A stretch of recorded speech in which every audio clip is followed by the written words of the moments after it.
صحیح بخاری حدیث نمبر 122۔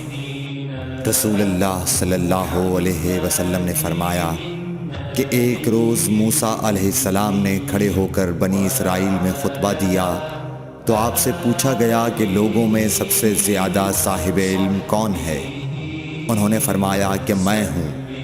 اس وجہ سے اللہ کا غصہ ان پر ہوا کہ انہوں نے علم کو خدا کے حوالے کیوں نہ کر دیا۔ تب اللہ نے ان کی طرف وحی بھیجی کہ میرے بندوں میں سے ایک بندہ دریاؤں کے سنگم پر ہے جہاں فارس اور روم کے سمندر ملتے ہیں، وہ تجھ سے زیادہ عالم ہے۔ موسیٰ علیہ السلام نے کہا کہ اے پروردگار، میری ان سے ملاقات کیسے ہو؟ حکم ہوا کہ ایک مچھلی زنبیل میں رکھ لو، پھر جہاں تم اس مچھلی کو گم کر دو گے تو وہ بندہ تمہیں وہیں ملے گا۔ تب موسیٰ علیہ السلام چلے اور ساتھ اپنے خادم یوشع بن نون کو لے لیا اور انہوں نے زنبیل میں مچھلی رکھ لی۔ جب ایک پتھر کے پاس پہنچے، دونوں اپنے سر اس پر رکھ کر سو گئے اور مچھلی زنبیل سے نکل کر دریا میں اپنی راہ بناتی چلی گئی۔ اور یہ بات موسیٰ علیہ السلام اور ان کے ساتھی کے لیے بے حد تعجب کی تھی۔ پھر دونوں باقی رات اور دن میں جتنا وقت باقی تھا چلتے رہے۔ جب صبح ہوئی، موسیٰ علیہ السلام نے خادم سے کہا، ہمارا ناشتہ لاؤ، اس سفر میں ہم نے کافی تکلیف اٹھائی ہے۔ اور موسیٰ علیہ السلام بالکل نہیں تھکے تھے، مگر جب اس جگہ سے آگے نکل گئے جہاں تک انہیں جانے کا حکم ملا تھا، تب ان کے خادم نے کہا کہ کیا آپ نے دیکھا تھا کہ جب ہم صخرہ کے پاس ٹھہرے تھے تو میں مچھلی کا ذکر بھول گیا؟ بقول بعض صخرہ کے نیچے آب حیات تھا، وہ اس مچھلی پر پڑا اور وہ زندہ ہو کر بقدرت الہی دریا میں چل دی۔ یہ سن کر موسیٰ علیہ السلام بولے کہ یہ ہی وہ جگہ ہے جس کی ہمیں تلاش تھی، تو وہ پچھلے پاؤں واپس ہو گئے۔ جب پتھر تک پہنچے تو دیکھا کہ ایک شخص کپڑا اوڑھے ہوئے موجود ہے۔ موسیٰ علیہ السلام نے انہیں سلام کیا۔ خضر نے کہا کہ تمہاری سرزمین میں سلام کہاں؟ پھر موسیٰ علیہ السلام نے کہا کہ میں موسیٰ ہوں۔ خضر بولے کہ بنی اسرائیل کے موسیٰ؟ انہوں نے جواب دیا ہاں۔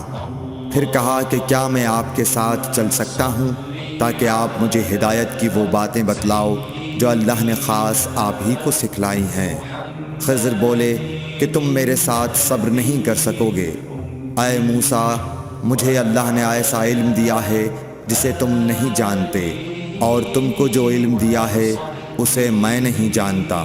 اس پر موسیٰ علیہ السلام نے کہا کہ خدا نے چاہا تو آپ مجھے صابر پاؤ گے، اور میں کسی بات میں آپ کی نافرمانی نہیں کروں گا۔ پھر دونوں دریا کے کنارے کنارے پیدل چلے۔ ان کے پاس کوئی کشتی نہ تھی کہ ایک کشتی ان کے سامنے سے گزری تو کشتی والوں سے انہوں نے کہا کہ ہمیں بٹھا لو۔ خضر کو انہوں نے پہچان لیا اور بغیر کرائے کے سوار کر لیا۔ اتنے میں ایک چڑیا آئی اور کشتی کے کنارے پر بیٹھ گئی۔ پھر سمندر میں اس نے ایک یا دو چونچیں ماری۔ اسے دیکھ کر خضر بولے کہ اے موسیٰ، میرے اور تمہارے علم نے اللہ کے علم میں سے اتنا ہی کم کیا ہوگا جتنا اس چڑیا نے سمندر کے پانی سے۔ پھر خضر نے کشتی کے تختوں میں سے ایک تختہ نکال ڈالا۔ موسیٰ علیہ السلام نے کہا کہ ان لوگوں نے تو ہمیں کرایہ لیے بغیر مفت میں سوار کیا، اور آپ نے ان کی کشتی کی لکڑی اکھاڑ ڈالی تاکہ یہ ڈوب جائیں۔ خضر بولے کہ کیا میں نے نہیں کہا تھا کہ تم میرے ساتھ صبر نہیں کر سکو گے؟ اس پر موسیٰ علیہ السلام نے جواب دیا کہ بھول پر میری گرفت نہ کرو۔ موسیٰ علیہ السلام نے بھول کر یہ پہلا اعتراض کیا تھا۔ پھر دونوں چلے۔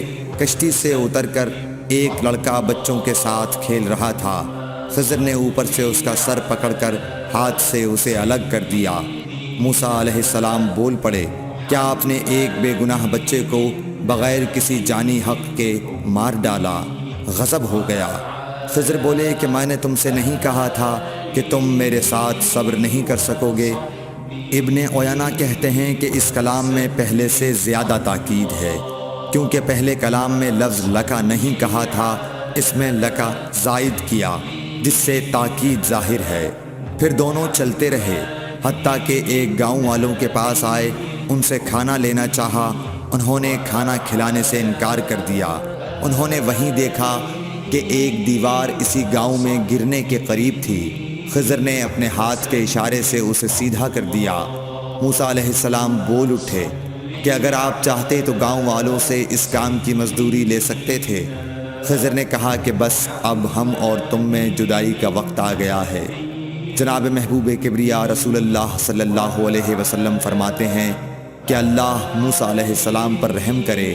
ہماری تمنا تھی کہ موسیٰ علیہ السلام کچھ دیر اور صبر کرتے تو مزید واقعات ان دونوں کے بیان کیے جاتے اور ہمارے سامنے روشنی میں آتے، مگر حضرت موسیٰ علیہ السلام کی عجلت نے اس علم لدنی کے سلسلے کو جلد ہی منقطع کرا دیا۔